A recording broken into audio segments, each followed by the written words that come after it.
Na história do mundo, talento já foi até moeda. Quando a gente dá a luz a uma criança, dá a ela um presente.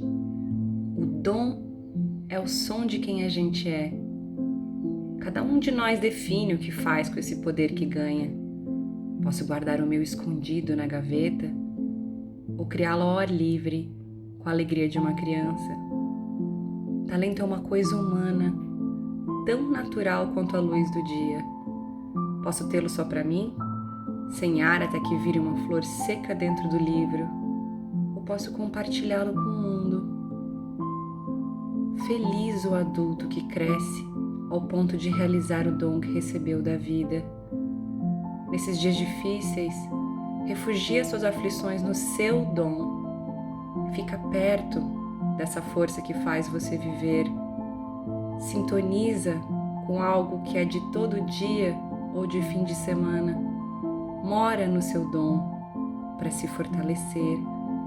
Saia da gaveta para fazer música, contar histórias, curar pessoas. Experimenta pintar as suas maravilhas, cozinhar as coisas que te alimentam, rabisca, desenha o que te atormenta, enfrenta o mar com o teu dom, com as coisas que você sabe fazer e são feitas à mão. Desperta o teu talento, escuta o som, pega na mão da sua infância, semeia o que só você consegue criar no mundo. Para a gente realizar, precisa primeiro acreditar. Só existe chão se eu caminhar. Encoraje os seus passos, enferrujados pelo tempo de desacreditar. Descobre a cor do céu do seu dom. Acende as lamparinas da sua imaginação. Repara a poesia do céu de outono.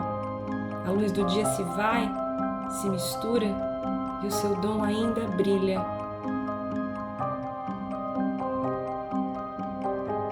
Dê corda na caixinha de música.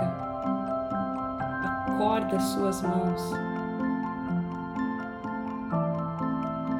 Recupera aquele olhar curioso da infância.